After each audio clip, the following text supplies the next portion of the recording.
ಎಲ್ಲ ಕನ್ನಡ ರೈತ ದಲಿತ ಸಂಘಟನೆಗಳಿಂದ ಬಂದ್ಗೆ ಬೆಂಬಲ. ಆಟೋ, ಟ್ಯಾಕ್ಸಿ, ಬಸ್, ಹೋಟೆಲ್ ಮಾಲೀಕರ ಸಂಘದ ಬೆಂಬಲ. ವಾಟಾಳ್ ನೇತೃತ್ವದ ಸಭೆಯಲ್ಲಿ ಎಲ್ಲ ಸಂಘಟನೆಗಳು ಕೂಡ ಬೆಂಬಲ ಸೂಚಿಸಿವೆ.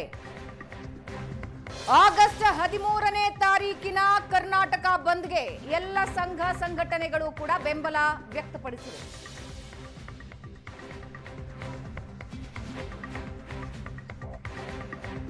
ಕಾವೇರಿ ರಕ್ಷಣೆ ನಮಗೆ ಮುಖ್ಯ ಆದ್ಯತೆ.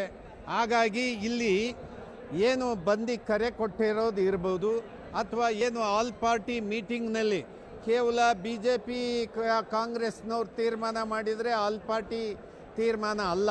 ಹಾಗಾಗಿ ಇದಕ್ಕೆ ಸರಿಯಾದಂಥ ಒಂದು ಚರ್ಚೆ ಆಗಬೇಕು. ರಾಜ್ಯದಲ್ಲಿ ಇರ್ತಕ್ಕಂಥ ನೀರಿನ ತಜ್ಞರು ಇರ್ಬೋದು ಅಥವಾ ಹೋರಾಟಗಾರರು ಇರ್ಬೋದು, ಎಲ್ಲರನ್ನ ಪ್ರೀತಿಯಿಂದ ಕರೆದು ಚರ್ಚೆ ಮಾಡಿ ಮುಂದಿನ ಸರ್ಕಾರದ ತೀರ್ಮಾನಕ್ಕೆ ತಾವೆಲ್ಲರೂ ಕೂಡ ಸಹಕರಿಸಬೇಕಂತೇಳಿ ಕೇಳಬೇಕು ಮತ್ತು ಅಭಿಪ್ರಾಯಗಳನ್ನು ತಗೋಬೇಕು. ಈಗ ರೈತ ಸಂಘಟನೆ ಸಂಪೂರ್ಣವಾಗಿ ಬೆಂಬಲಿಸ್ತೀವಿ ಮತ್ತು ಈ ಹೋರಾಟದಲ್ಲಿ ನಾವು ಸಕ್ರಿಯವಾಗಿ ಇರ್ತೀವಿ. ಕನ್ನಡ ಪರ ಸಂಘಟನೆಗಳು ಇಂದು ಕರ್ನಾಟಕ ಬಂದ್ಗೆ ಈಗಾಗಲೇ ಕರೆಯನ್ನು ಕೊಟ್ಟಿರ್ತಕ್ಕಂಥದ್ದು. ಆಗಸ್ಟ್ 13ನೇ ತಾರೀಕು ಕರ್ನಾಟಕ ಬಂದ್ ಆಗುತ್ತೆ ಕಾವೇರಿ ನೀರು ವಿಚಾರವಾಗಿತ್ತೆ ಸರ್. ಆಗಸ್ಟ್ 13ನೇ ತಾರೀಕು ಬಂದ್ ಡೇಟ್ ಫಿಕ್ಸ್ ಆಗಿದೆ. ಸೊ ಈಗಾಗಲೇ ಇನ್ನೇನು ಸುಪ್ರೀಂ ಕೋರ್ಟ್ಗೂ ಕೂಡ ಮೇಲ್ಮನವಿಗೆ ಹೋಗ್ತೀವಿ ಅಂತಿದ್ದಾರೆ. ಇಂತಹ ಸಂದರ್ಭದಲ್ಲಿ ಕರ್ನಾಟಕ ಬಂದ್ಗೆ ನೀವು ಈಗಾಗಲೇ ಕರೆಯನ್ನು ಕೊಟ್ಟಿರ್ತಕ್ಕಂಥದ್ದು, ಯಾವ ರೀತಿಯ ನಿರೀಕ್ಷೆಯನ್ನ ಇಟ್ಕೊಂಡಿದ್ದೀರಾ? ಯಾವ ರೀತಿಯಾಗಿ ಸಂಘಟನೆಗಳನ್ನ ಕಾಂಟ್ಯಾಕ್ಟ್ ಮಾಡಿದ್ದೀರಾ? ರಾಜ್ಯದಲ್ಲಿ ಎಲ್ಲ ಸಂಘಟನೆಗಳ ಬೆಂಬಲವನ್ನು ಕೊಡ್ತಾ ಇದ್ದಾರೆ. ಕರ್ನಾಟಕ 13ನೇ ತಾರೀಕು ಸಂಪೂರ್ಣ ಸ್ಪರ್ಧ ಆಗುತ್ತೆ.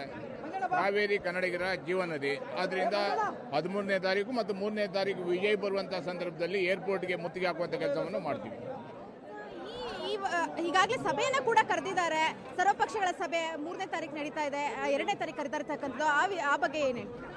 ಸರ್ವಪಕ್ಷದ ಸಭೆಯಲ್ಲಿ ನೀರನ್ನು ಬಿಡಬಾರ್ದು ಅನ್ನುವಂಥ ಒತ್ತಾಯವನ್ನು ಮಾಡ್ತಾ ಇದ್ದೀವಿ. ಬಂಗಾರಪ್ಪನವ್ರ ರೀತಿ ಸುಗ್ರೀವಾಜ್ಞೆಯನ್ನು ತರೋದ್ರ ಮುಖಾಂತರ ಯಾವುದೇ ಕಾರಣಕ್ಕೂ ನೀರು ಬಿಡಬಾರ್ದು, ಒಂದು ಐತಿಹಾಸಿಕ ಆಗಬೇಕು. ಜೀವನಾಡಿ ಕನ್ನಡಿಗರಿಗೆ ಕುಡಿಲಿಕ್ಕೆ ನೀರಿಲ್ಲ. ಇಂಥ ಸಂದರ್ಭದಲ್ಲಿ ಕನ್ನಡಿಗರ ಜೀವನಾಡಿ ಕಾವೇರಿಯನ್ನು ಉಳಿಸಿಕೊಳ್ಳುವಂಥ ಕೆಲಸ ಮಾಡಬೇಕನ್ನುವಂಥ ಒತ್ತಾಯವನ್ನು ಮಾಡ್ತಾ ಇದ್ದೀವಿ. ಮತ್ತು ಆತಂಕ ಇದೆ, ಯಾಕಂದ್ರೆ ಸುಪ್ರೀಂ ಕೋರ್ಟ್ನ ಆದೇಶ ಬಂದ ನಂತರ ನೀರು ಬಿಡುವಂತ ಅನಿವಾರ್ಯ ಪರಿಸ್ಥಿತಿಗೆ ಸರ್ಕಾರ ಸಿಗಾಕೊಳ್ಳುತ್ತೆ.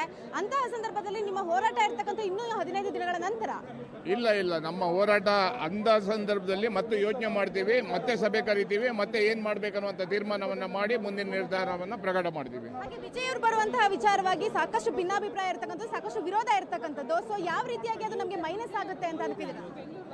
ವಿಜಯ್ ಬರೋದ್ರಿಂದ ನೀರು ನಿಲ್ಲಿಸಿ ನೀರು ನಾವು ಕೇಳಲ್ಲ ಅಂತೇಳಿ ಬಂದರೆ ಒಳ್ಳೆಯದು, ಅಥವಾ ಮೇಕೆದಾಟು ಯೋಜನೆ ಮಾಡಲಿಕ್ಕೆ ಅನುಮತಿ ಕೊಡ್ತೀನಿ ಅಂತೇಳಿ ಬಂದರೆ ಒಳ್ಳೆಯದು. ಸುಮ್ಮನೆ ಬರೋದ್ರಿಂದ ಏನು ಕೆಲಸ ಆಗಲ್ಲ. ಆದ್ದರಿಂದ ಅವರು ಬರೋದು ಅವಶ್ಯಕತೆ ಇಲ್ಲ ಅಂತೇಳಿ ಅವರಿಗೂ ಸಹ ಕನ್ನಡಿಗರ ನೋವನ್ನು ತೋರಿಸುವಂಥ ಕೆಲಸ, ಆ ಏರ್ಪೋರ್ಟ್ಗೆ ಮುತ್ತಿಗೆ ಹಾಕುವಂಥ ಕೆಲಸವನ್ನು ಮಾಡ್ತೀವಿ. ಈ ವಿಚಾರವಾಗಿ ಪೊಲೀಸ್ ಫೋರ್ಸ್ಗಳನ್ನ ಉಪಯೋಗಿಸಿಕೊಳ್ಳುವಂಥದ್ದು, ಹಾಗೆ ಕನ್ನಡದ ಹೋರಾಟಗಳನ್ನು ಹತ್ತಿಕ್ಕುವಂಥ ಕೆಲಸಗಳನ್ನು ಕೂಡ ಸಾಕಷ್ಟು ಮಾಡುವಂಥ ಸಾಧ್ಯತೆಗಳಿದೆ. ಆ ನಿಟ್ಟಿನಲ್ಲಿ ನೀವು ಯಾವ ರೀತಿಯಾದಂಥ ಬೆಂಬಲವನ್ನು ಸರ್ಕಾರದಿಂದ ಕೇಳ್ತಾ ಇದ್ದೀರಿ? ನಾವು ನೋಡಿ, ಕಾವೇರಿಗಾಗಿ ಎಷ್ಟೋ ಜನ ಪ್ರಾಣವನ್ನು ಕೊಟ್ಟಿದ್ದಾರೆ. ಅದಕ್ಕಾಗಿ ಇಂಥ ಸಂದರ್ಭದಲ್ಲಿ ಪೊಲೀಸರ ಲಾಠಿ ಏಟು, ಬೂಟೇಟು, ಜೈಲು, ಶರವಾಸ ಅನುಭವಿಸ್ಲಿಕ್ಕೆ ಸಿದ್ಧವಾಗಿದ್ದೀವಿ. ಕಾವೇರಿಗಾಗಿ ಎಲ್ಲ ತ್ಯಾಗಕ್ಕೂ ನಾವು ಸಿದ್ಧವಾಗಿದ್ದೀವಿ. ಇದೊಂಥರ ಕನ್ನಡ ಹೋರಾಟಗಾರರ ಒಂದು ಅವರ ಗುರಿ ಅಷ್ಟೇ, ಅವರ ಒಂದು ಜವಾಬ್ದಾರಿ ಅಷ್ಟೇ ಅನ್ನುವಂತಹ ನಿಟ್ಟಿನಲ್ಲಿ ಸಾಕಷ್ಟು ಜನ ನಿರ್ಲಕ್ಷ್ಯ ಮಾಡ್ತಿರ್ತಕ್ಕಂಥದ್ದು. ಹಾಗೆಯೇ ಬಂದಿಗೆ ನಿಮ್ಮಲ್ಲೇ ಸಾಕಷ್ಟು ವಿರೋಧ, ಅಂದರೆ ಕನ್ನಡ ಹೋರಾಟಗಾರರ ಒಂದು ಒಕ್ಕೂಟವನ್ನು ಹೊರತುಪಡಿಸಿದ್ರೆ ಜೊತೆಗೆ ನಾವು ನೋಡಬಹುದು ಕರವೇ ನಾರಾಯಣಗೌಡರು ಹೇಳ್ತಾರೆ ಬಂದಿಗೆ ನನ್ನ ಒಪ್ಪಿಗೆ ಇಲ್ಲ ಅಂತ. ಈ ವಿಚಾರವಾಗಿ ಏನು ಹೇಳ್ತೀರಾ? ಪರ ವಿರೋಧ ಎಲ್ಲ ಕ್ಷೇತ್ರದಲ್ಲಿ ಇರ್ತಾರೆ, ಆದರೆ ಎಲ್ಲ ಕನ್ನಡ ಹೋರಾಟಗಾರನ್ನು ಒಟ್ಟಿಗೆ ಸೇರಿಸುವಂಥ ಕೆಲಸ ಮಾಡ್ತೀವಿ. ಮತ್ತೆ ಎಲ್ಲರೂ ಸಹ ಬೆಂಬಲವನ್ನು ಕೊಡ್ತಾ ಇದ್ದಾರೆ. ಇದು ಒಂದು ಸಂಘಟನೆಯಿಂದ ನಡೆಯುವಂಥದ್ದಲ್ಲ, ಸಾಮಾನ್ಯ ಜನರು ಸಹ ಇದಕ್ಕೆ ಬೆಂಬಲವನ್ನು ಕೊಡ್ತಾ ಇದ್ದಾರೆ. ಕ್ಯಾಮರಾ ಪರ್ಸನ್ ರುದ್ರೇಶ್ ಜೊತೆ ರಕ್ಷಾ, ಏಷ್ಯಾನೆಟ್ ಸುವರ್ಣ ನ್ಯೂಸ್, ಬೆಂಗಳೂರು.